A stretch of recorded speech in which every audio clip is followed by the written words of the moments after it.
हाँ, ये देखिए लकड़ी का कितना महत्व है। जो लोग इतना सुंदर पेड़-पौधा लगाए हैं, पेड़ को एक बेटे समान पोसे पाले हैं, लकड़ी का कितना कीमत होता है। हाँ, और लकड़ी नहीं हर आदमी, हर चीज़ का कीमत उतना ही है। एक आपके गाँव के अंदर धतूर है, उसका भी उतना ही कीमत है। ज़हर से लेकर के और अच्छा चीज़ लेकर के, सबका कीमत उतना ही है। तो लकड़ी पर एक छोटा-सा गाना सुनिए। करूँ लकड़ी का बयान, सुना पंचो लगा के ध्यान, लकड़ी जीवन से मरण तक रहे साथ। तब जब बबुआ का भइल जनमवा, पसंगी जरली लकड़ी का। जब बबुआ का भइल जनमवा, पसंगी जरली लकड़ी का। जब बबुआ खटिया पर सूते, खटियो बनल लकड़ी का। जब बबुआ खटिया पर सूते, खटियो बनल लकड़ी का। जब बबुआ बकैया चले, चटनी चटलन लकड़ी का। जब बबुआ बकैया चले, चटनी चटलन लकड़ी का। जब बबुआ स्कूल में गइलन, पटरी पौलन लकड़ी का। जब बबुआ स्कूल में गइलन, पटरी पौलन लकड़ी का।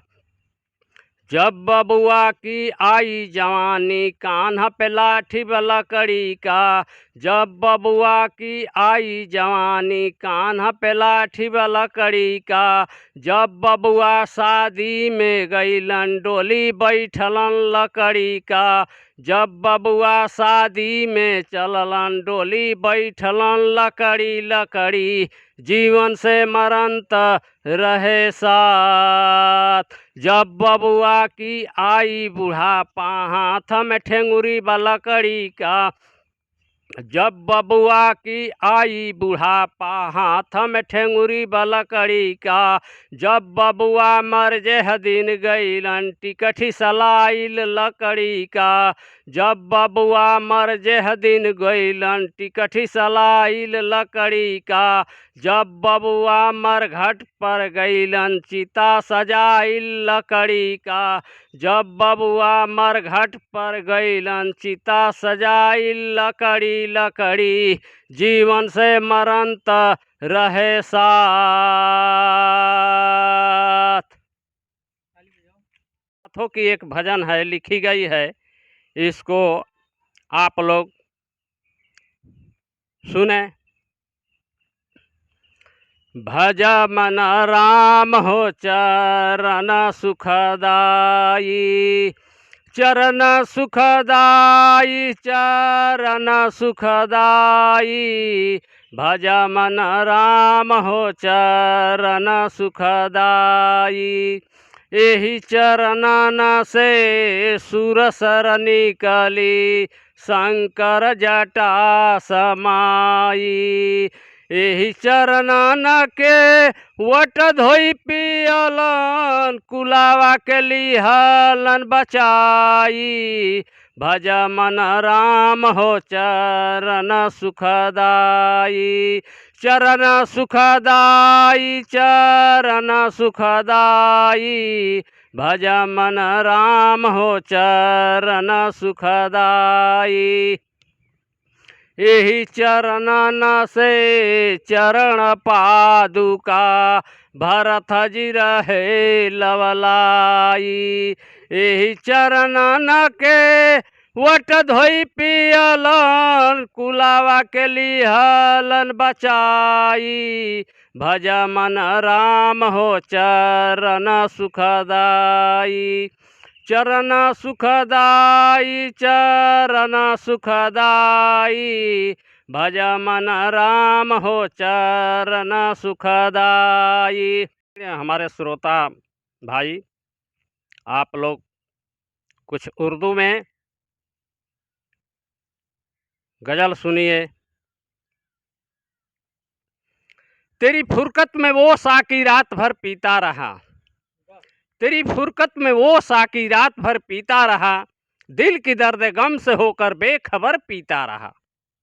हुई क्या दीवानगी मुझको एहसास नहीं, हुई फना दुनिया इधर, मैं उधर पीता रहा। क्या पीता रहा? भगवान के नाम को, मालिक के नामों को पीता रहा। भलाई कर भला होगा, बुराई कर बुरा होगा, कोई देखे या ना देखे पर खुदा तो देखता होगा। इसी दुनिया में जन्नत है, इसी दुनिया में जहन्नम है। अगर अमाल अच्छे हैं तो फिर किस बात का गम है। तेरे अमाल नामे से ही तेरा फैसला होगा। भलाई कर भला होगा, बुराई कर बुरा होगा। चैन देती नहीं गर्दी से अय्याम कहीं, लेकिन हम लोगों को उतना फुर्सत कहाँ है। चैन देती नहीं गर्दी से अय्याम कहीं, चैन देती नहीं गर्दी से अय्याम कहीं, दिन कहीं रात कहीं सुबह कहीं शाम कहीं। एक जगह रहते नहीं, एक जगह रहते नहीं, आशिक के बदनाम कहीं, दिन कहीं रात कहीं सुबह कहीं शाम कहीं। हम किसी को क्या जलाएंगे, सम्मा ने रखी आग सर पे कसम खाने को, सम्मा ने रखी आग सर पे कसम खाने को, वाह खुदा मैंने नहीं जलाया परवाने को। सम्मा में इतनी मस्ती कहाँ जो कि एक परवाने में है, लुप्त जीने में नहीं जल कर के मर जाने में है। शरीफों की गरीबी में शराफत कम नहीं होती, शरीफों की गरीबी में शराफत कम नहीं होती, करो सोने को 100 टुकड़े पर कीमत कम नहीं होती। कोई सभ्य आदमी है, उसकी सभ्यता को उसकी कमजोरी नहीं समझना चाहिए, उसको सम्मान देना चाहिए। एक चुटकुला गाना है, बहुत रंगदार। इसको भी राम केवल जी ने दिए थे। तो मऊ में जा कर के डिग्री पाए, लेडीज से उनसे बिरहा भिड़ गया था। तो मेरे पास आए और कहे कि चाचा मेरे को बहुत रंगदार एक गाना दीजिए। तो मैंने उनको यही गीत दिया।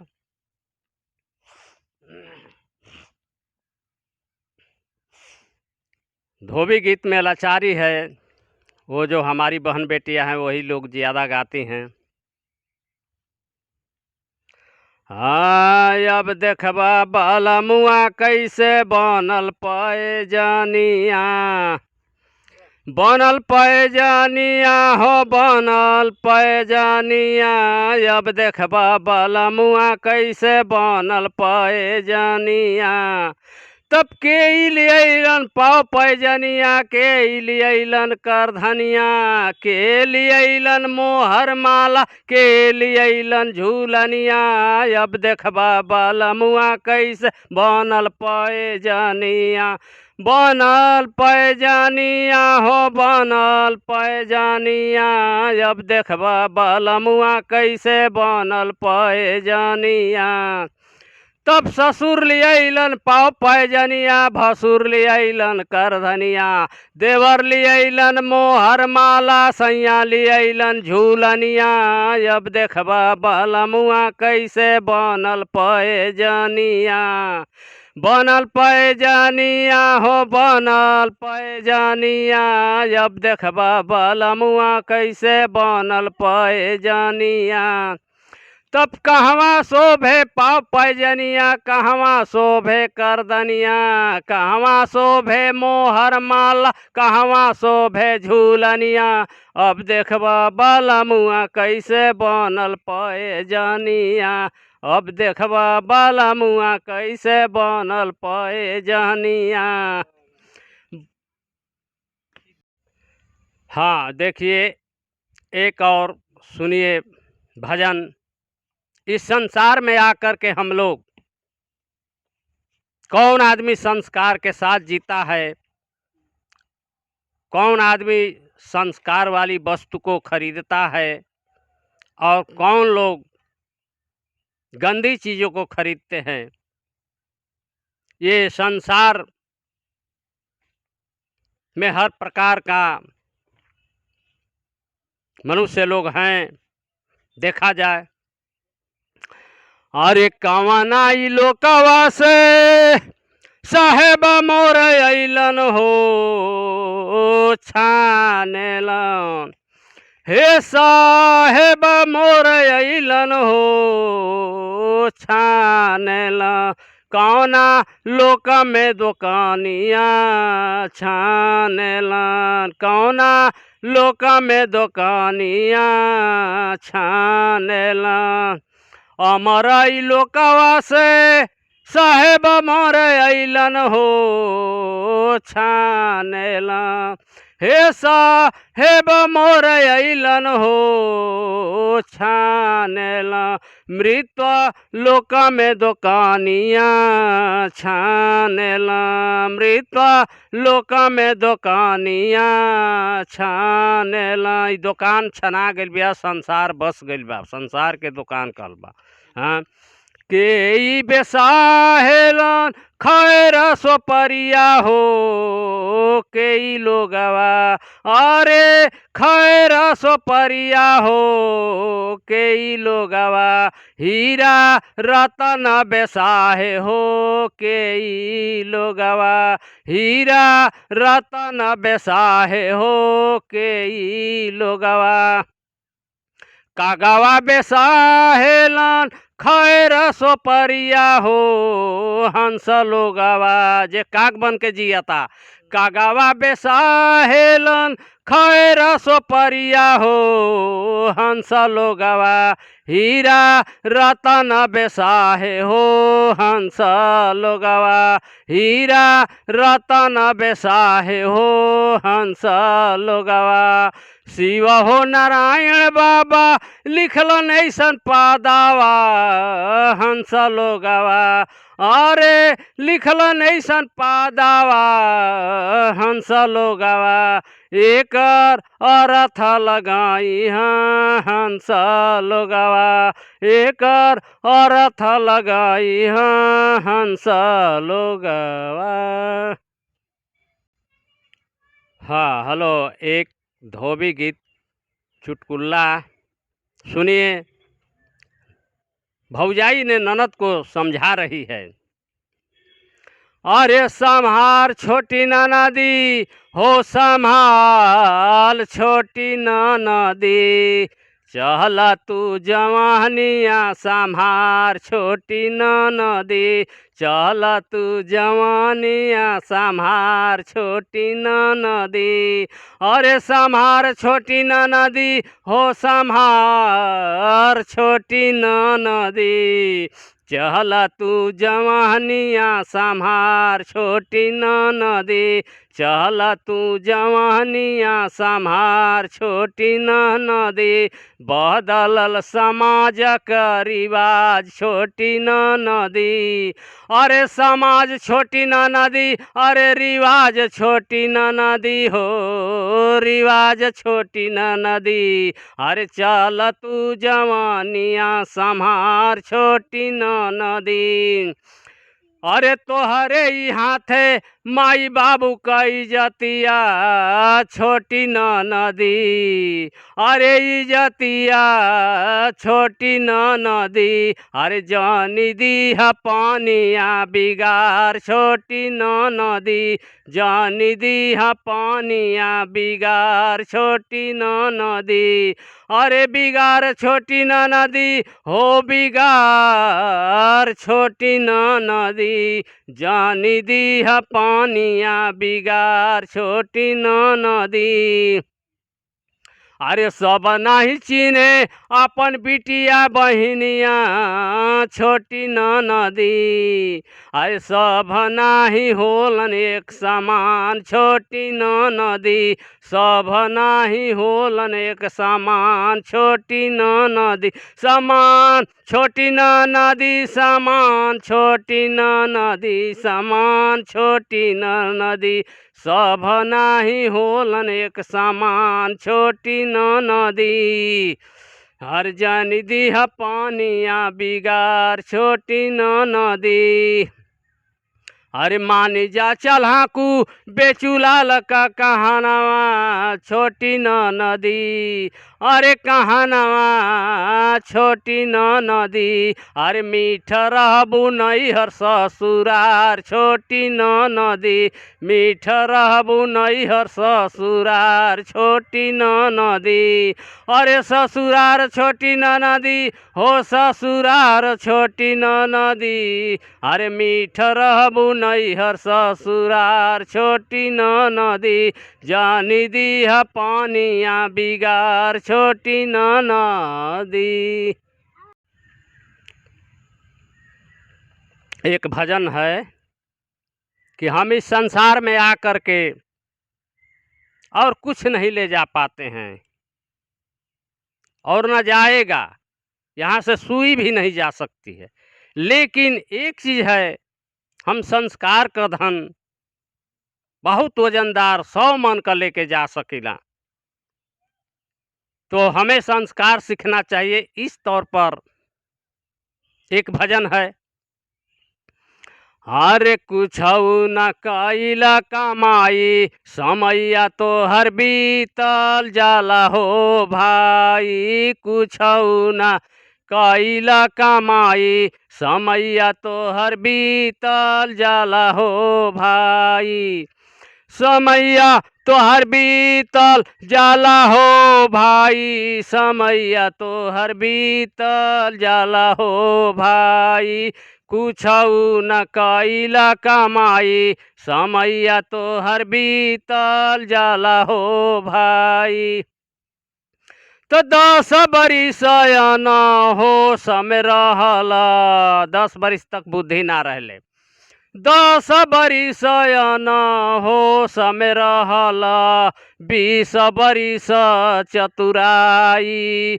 30 बरिस में खीसब भइल बा, घर घर झगड़ा लगाई। समैया तो हर बीतल जाला हो भाई। कुछऊ न कैला कमाई समैया तो हर बीतल जाला हो भाई। समैया तो हर बीतल जाला हो भाई। समैया तो हर बीतल जाला हो भाई। 40 में जब लगे चालीसा, नैन जोत घटी जाई। अरे पूरे 50 में के सपकल बा, आधा पवन नियर आइल। समैया तो हर बीतल जाला हो भाई। कुछऊ न कैला कमाई समैया तो हर बीतल जाला हो भाई। 60 बरिस जीव काठ जे भइलन, बकुला ध्यान लगाई। 60 बरिस में कुछ विचार बदल जाला, अब पूजा पाठ पर आदमी आ जाला। 60 बरिस जीव काठ जे भइलन, बकुला ध्यान लगाई। 70 में निह खत्तर भइल, 32 दाँत झरी जाई। समैया तो हर बीतल जाला हो भाई। कुछऊ न कैला कमाई समैया तो हर बीतल जाला हो भाई। 80 में जीव खांसी भइल बा, बकरा नियर बिबियाई। 80 बरिस जब हो जाई तब खांसी का रूप धारण कर लिहल जी कि आज नहीं काल छुरी चली गर्दन पर। 80 में जीव खांसी भइल बा, बकरा नियर बिबियाई। 90 में जीव जब भइल बा, 100 में बाजल बधाई। समैया तो हर बीतल जाला हो भाई। कुछऊ न कैला कमाई समैया तो हर बीतल जाला हो भाई। समैया तो हर बीतल जाला हो भाई। समैया तो हर बीतल जाला हो भाई। हाँ देखिए, ये भी बात संस्कार ही पर है कि हम लोग इस संसार में आ कर के न माता को जानते न हैं न पिता को जानते हैं। छोटी बड़ी चीज़ों को हम अपने ज़बान पर रखते हैं, शुद्धता वाली बात को हम लोग कहते नहीं। एक ज़माने पर इस आजकल का प्रवेश क्या है, इसके बारे में कवि ने क्या लिखे हैं। देश के परेशान कैले बनन नेता और बाप के परेशान कैले बनन बेटा। बाप महतारी दूही दूध लड़का के खूब पियावेलन आ जीव जहान तेज के उ लड़कवा के पढ़ावेलन। लड़का जब पढ़ ले त पाई कोनो ओहदा, एमे भी ये पढ़ के उ त हो गइलन सोहदा वारा। एमे भी ये क के उ त क देहलन खराबी, आ बाप जोते हर बेटा हो गइलन शराबी। बाप के रस नइखे मिलत पिए के राब, आ बेटा त घूम घूम के पियत बा शराब। आ पी के शराब उ त खूब बतियावता, जे शराब पीली अपनी बापों से दुगाल बतियाली। पी के शराब उ त खूब बतियावता, आ बाप समझावता त लाते लतियावता। टेरलिंग टेरिकाट का त कपड़ा सियावता, आ सूट बूट पहन के हिप्पी काट झारता। कहता कि हमके त चाही स्कूटर फटफटिया, आ वही पर त बैठ के चलाइब दिन रतिया। आ जेवन जेवन कहिला तेवन तेवन कर तू कहानावा, अपनी बाप के कहता। जेवन जेवन कहिला तेवन तेवन कर तू कहानावा, आ चाहे बेच खेत चाहे बेच द गहनावा। आ जेवन जेवन कहिला तेवन तेवन तू कर, आ चाहे तू जिय ससुर चाहे जहर खा के मर। त कहेलन शिवलोचन इनका सेंगारा पसान बा, आ घर में ठेकान नइखे बाप परेशान बा। आज का प्रवेशी बाटे देखी सब है, बारात जब जातिया तो बढ़िया मिठाई ना रही तब बरतिहन लोग के प्यास ना लगी।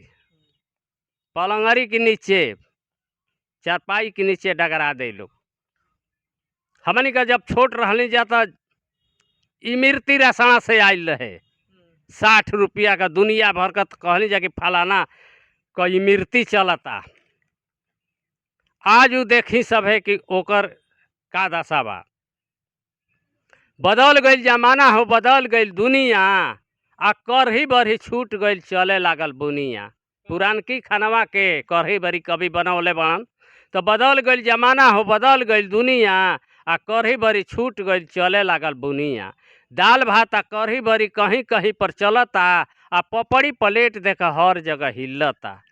छेना रसगुल्ला गुलाब जामुन का दंवरी नाधात बा, आ टिकरी इमरती अब कुकुरन के डलात बा। टिकरी इमरती चल जाए तो पियसिए न लागी। टिकरी इमरती अब कुकुरन के डलात बा। पानी पिए के मिलत बाटे तेल में क पकौड़ी, आ साँझ खानी पूड़ी सवेरे कचौड़ी। चल हाँ बारात करे सूट बूट लगाई के, आ डालडा का पूड़ी पोलन खैलन सरियाई के। 4 जोड़ा पूड़ी खैलन फुलल बा पेट, अब ही त ना भइल बुनिया से भेंट, नहीं तो 2 कवर औरी खैले रे तन त औरी फूलल बा पेट इनके 10 टबलेट, आ होई अवकाश इनका झर जाई पेट। आ कहेलन रामा शंकर हमके लागत बा 60, एकर दवाई बा भैंसी का माठा। ठीक है। हर एक आदमी के अपना के सुधारे के चाही, अच्छा बने के चाही, अपना में से अवगुण के निकाल देवे के चाही। माता पिता साधु संत बड़ छोट का लिहाज रखे के चाही। जितना ही आप झुकेंगे उतना ही आप तरकुल जैसा आपको सम्मान मिलेगा, खड़ा होते जाएंगे, जितना ही झुकेंगे उतना ही। तो देखिए एक कविता है,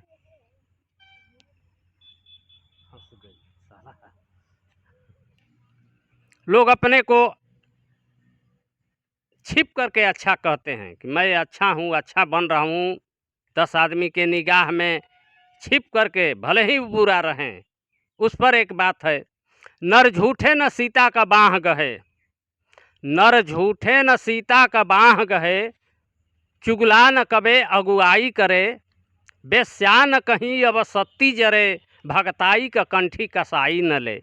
नहीं चोर न साधु धियानी बने, कपटी न निबाह का राह धरे, कहे बंद अली सुन सुंदर कली, नहीं झाहू का फेड़ अनार फरे। तो भैया हो गदहा पर केतनो वेद पुराण लदा जाई, तऊ ना सुधरी हन। वेद पुराण ले ले रही हन, उनके केतनो शिक्षा दिया जाई, वो वेद पुराण उनकी कपार पर ही अजय हटी हन, वहाँ से त्यों भुला जाई।